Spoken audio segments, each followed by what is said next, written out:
Yeah, I knew it was love because we had our first sort of date. We were down in Exmouth in 1993. It wasn't a bus shelter, but it was like a bus shelter. And we were looking out to sea and chatting all day. And when we were walking along, he said to me that, his mates thought he was like Marty Pello. And I sort of like looked at her and I thought, I think this is going to go a long way. And she was very, very special. But then we came back and we had a car accident. And Steve, Grandad, went on to Plymouth and I came back here, and that night... And from that day onwards, we just thought about each other all the time. Just all night I was in bed and it was like, Steve, Steve, Steve, Steve. I just couldn't get him out of my head, so I knew it was love. We've been married 2 weeks and 2 days. 2 weeks and 2 days. Marrying him was easy. That particular day was fantastic. It was fun, it was a laugh, we just had a brilliant day. I just knew it was what I wanted to do. Things all seemed to be not right, but they were absolutely perfect. We went to work the morning, and then with Rob, he got lost on the way to the registry office. My friend was with us in the car. I had my jeans on, I had a light top and had no flowers. And when we got there, we had the paper and it said 3:20, but we were meant to have been there at 12, so we missed our own wedding. But it just made it even funnier and more of a laugh and good fun. And somebody from upstairs came down, a registrar, and, well, we think it was a registrar, I think I'm married. And yeah, she married us, and it was just a big laugh. No flowers, so we stole the flowers off the table. I promptly put the flowers in her lap and had some photographs, and it was a really good time. So marrying Jayne was really easy. And it was just fun. It was just lovely.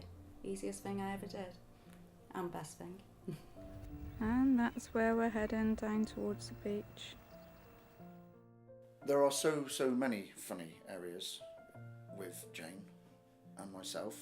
No, stupid things that we used to do on the beach. We used to do... Knock the bottle over, name that tune. And he said, I'd name that in one, and I just went, oh, and I just couldn't get it out because we were just laughing and cracking up so much.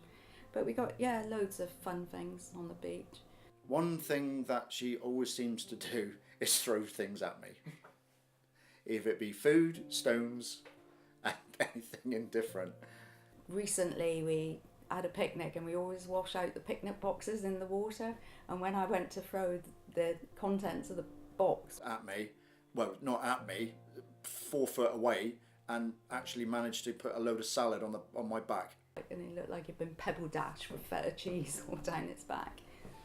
Yeah, so yeah, lots and lots of good fun times together. Yeah. Well, I can see your face.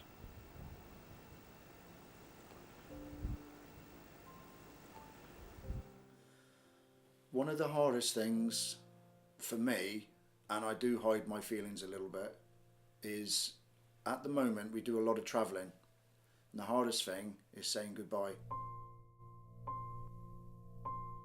When we bought the house in Catalonia, it was never our decision that we would be apart. And I know that youngsters today, they've got technology and they know how to do things, and they find it easier, I think, at having their own paths and their own lifestyles. Obviously it's our choice, but it's our decision. But I'm all look big and strong when I'm standing at the airport and I wave Jayne goodbye. But really, I'm feeling very sad inside. We'd always been together, we'd worked together, and we'd never ever been apart. So when we got the house in Catalonia and we were having things delivered, the first time that it really struck us that it was going to be difficult was when I had to come home on my own. The delivery got lost between Athens and Kalini, so I had to actually remain and stay behind to wait for this particular thing to be delivered.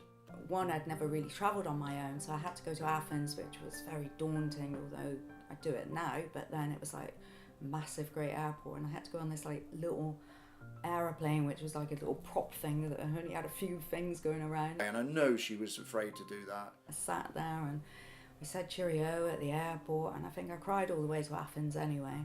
And then I messaged him and texted him, oh, I've got to Athens, it's okay.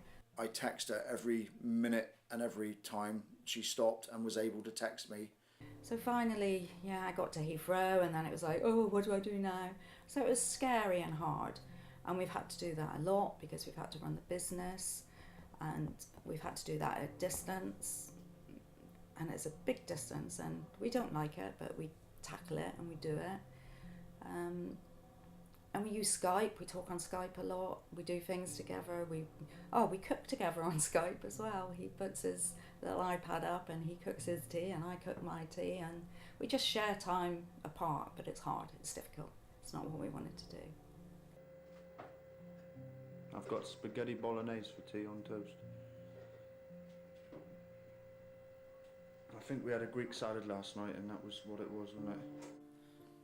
The most important aspect of our marriage has been obviously supporting each other. I think it's really important, and part of our marriage survives really well because we support each other in our hobbies. Grandad likes scuba diving, I like learning Greek, so we support each other's hobbies, but we're truthful and honest, and I think trust. Creating memories. There are highs and lows. You've got to trust each other immensely. You've got to share time together. You've got to take each other's highs and lows and talk about them. So I think just being open, honest and caring and loving each other is one of the best aspects of our marriage anyway. But also the family, because when I first met Jayne, there was just Zach. And as the years have moved on, the family have grown to enormous proportion.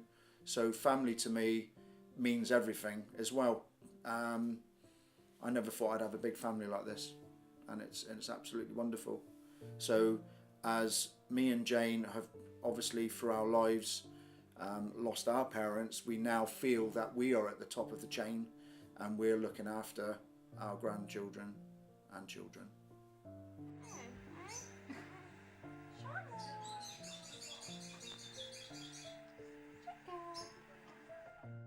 If I could say anything to Steve, Grandad, Jayne, mummy, wife, friend, soulmate. I would just go, always have, always will, love ya, baby. I think I have, really. And he would just know it was me, because that's something that I always say to him. And that I love her very much. She's everything to me.